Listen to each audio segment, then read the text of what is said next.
Suatu saat Mbak Ridwan itu diteriaki, maling, maling, maling gitu. Kalau nggak tahu bahasa Maduranya apa, tapi kalau maling, maling. Nah, Belanda itu sangat tertarik dengan background yang isinya background itu ya lambang Nahdlatul Ulama itu. Nah, Belanda ingin tahu ini artinya apa ini lambang ini. Ketika diperiksa sama guru Belanda, kebetulan gurunya itu perempuan, guru Belanda itu pamit ke buyut itu mau diajak ke Belanda. Kan sama dulu Raden Saleh kan dia besarnya karena hasil lukisannya itu kan Di Belanda. di Belanda. Raden Saleh itu dari Belanda dulu. Berarti Ki Ridwan sempat ke Belanda juga.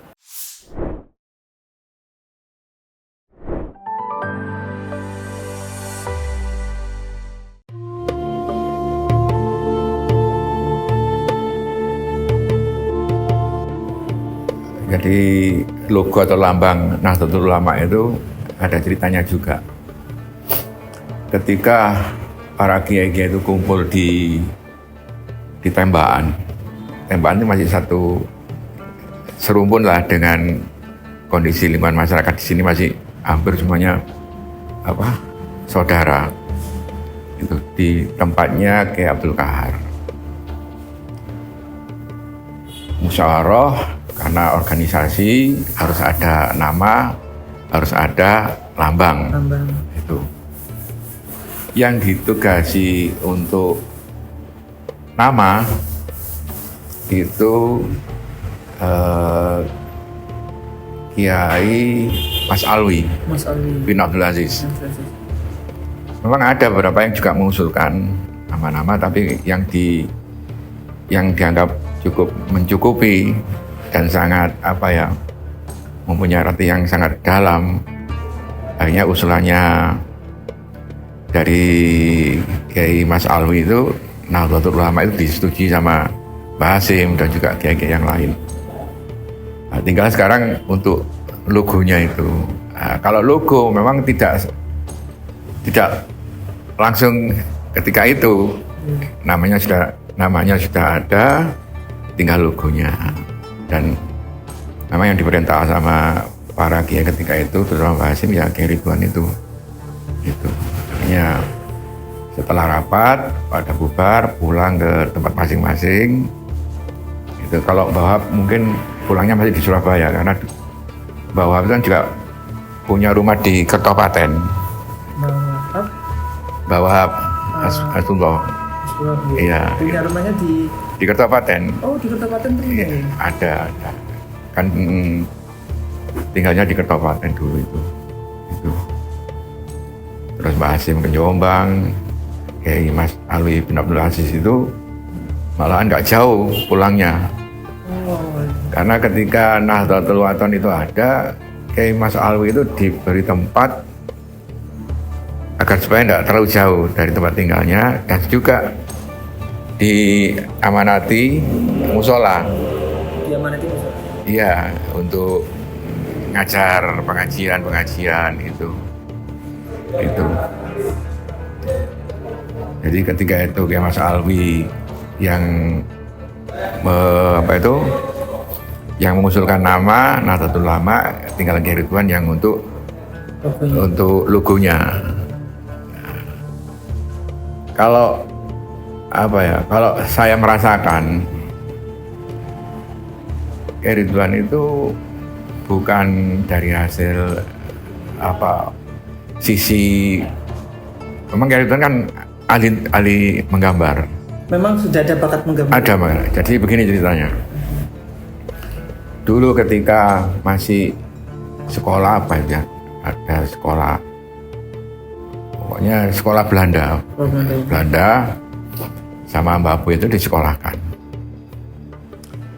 Ketika di sekolahan itu ya memang rajin dan pendiam. Lah waktu dulu kan kalau nulis kan pakai tinta bak itu. Iya, tinta. Nah, ketika mau menulis mungkin terlalu tebal ya tintanya itu, akhirnya netes di kertasnya itu. Nah sama Kiai Ridwan supaya ini tidak kelihatannya tebal gitu. Kelihatannya itu ngotori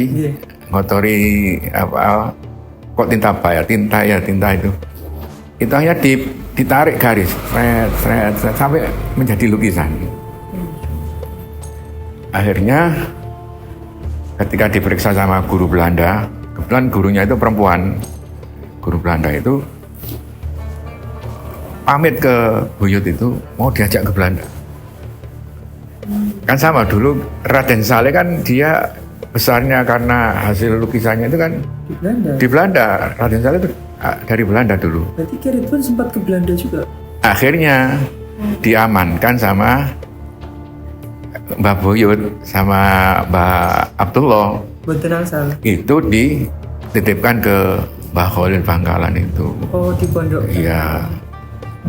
Nah di pondok sendiri Ki Ridwan itu kan hitungannya dibanding dengan santri-santri yang lain yang kan agak sangat remaja sekali gitu loh. Masih terlihat paling muda. Ya, jadi di samping mondok dan juga hadamnya Mbah Khalil itu. Jadi bantu Kiai. Entah sampai berapa tahun, satu saat Mbah Ridwan itu diteriaki maling gitu. Kalau nggak tahu bahasa Madranya apa, tapi kalau maling, pencuri. Karena takut lari pulang dari Bangkalan ke Surabaya itu. Lah, Buyut kan kaget, kenapa kok sampai pulang? Mau dipukul sama Mbah Khalil. Akhirnya nggak enak kan, Mbah Buyut itu datanglah ke Mbah Khalil. Apakah betul anak saya itu mencuri? Iya. Apa ilmu saya dicuri semua? Jadi artinya itu beliaunya itu sambil meladeni Mbah Khalil itu juga banyak melihat apa yang dilakukan sama Mbah Khalil itu. Akhirnya setelah itu baru dipondokkan di Panji. Oh. Itu. Jadi Surabaya nih lagi. Sidoarjo. Oh, Sidoarjo, Siwalan Panji. Iya, di Panji itu. Malah lebih dekat lagi dengan kiai-kiai yang lain kan. Itu. Karena di situ juga ada Mbah Hashim yang di Siwalan Panji itu ya banyak lah kiai-kiai ketika yang kan memang kebanyakan itu ya kiai-kiai lama itu ya di Panji itu. Akhirnya nyebar kemana-mana gitu. Tapi pembuatan logo niku apakah memang ada filosofi atau ada juga yang bilang bahwa memang ada arahan ilham gitu Mbak? Memang makanya saya menyampaikan itu sebetulnya bukan dari imajinasi memang. Jadi memang ada semacam petunjuk yang diberikan oleh Allah Subhanahu Wa Taala ke Kiai Ridwan untuk ini yang bisa diwujudkan untuk logonya, lambangnya Nahdlatul Ulama. Tapi memang dikolaborasikan dengan kemampuan aslinya. Iya. Karena memang sudah ahli menggambar nih. Memang ahli menggambar itu tekun dan detail. Kan tidak mungkin orang gambar itu asal, pasti ada makna-makna yang harus disampaikan secara gambar itu. Gitu. Akhirnya ya, jadilah lambang Nahdlatul Ulama itu. Ada satu cerita yang sangat lucu. Sebenarnya nggak lucu sih bagi saya ya, karena anak sekarang lucu, tapi bagi orang dulu itu ya nggak lucu. Biasa aja. Itu. Waktu itu kan ada mungkin ada konferensi atau pertemuan besar yang di situ dihadiri oleh pemerintah Belanda. Kan waktu itu kan masih kondisi kita terjajah kan, tahun segitu itu. Nah, Belanda itu sangat tertarik dengan background yang isinya background itu ya lambang Nahdlatul Ulama itu. Belanda ingin tahu ini artinya apa, ini lambang ini itu. Hanya pada kebingungan semua. Karena apa? Kiai Ridwan itu orang sangat sederhana dan tidak menampakkan dirinya secara total. Ya semua tahu lah kalau kiai, tapi ya sama, tukang masak, juru masak untuk menyiapkan konsumsi itu beliau yang masak. Jangan masalah-masalahnya. Hah? Low profile. Iya masak. Akhirnya Kiai Ridwan dicari sama kiai-kiai yang lain. Begitu ketemu di dapur, malahan itu yang beliau pakai itu ada entah pinjam serbannya siapa, kopinya karena Pinjemi gitu ya. iya dipinjemi.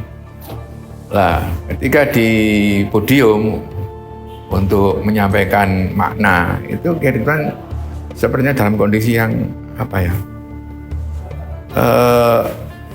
Semua diartikan.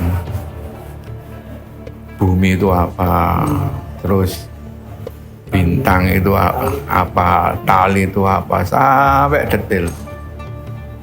Akhirnya selesai, turun, menyampaikan dengan begitu panjang hampir 1 jam. Menceritakan di samping makna dan tujuannya itu apa itu. Hampir 1 jam. Begitu turun, dia itu sebenarnya enggak, yang cerita itu bukan, enggak merasa cerita. Mengalir aja kayak. Mengalir aja. Itu. Jadi ya begitulah kiai-kiai dulu sangat apa ya, batinnya itu sangat luar biasa. Itu.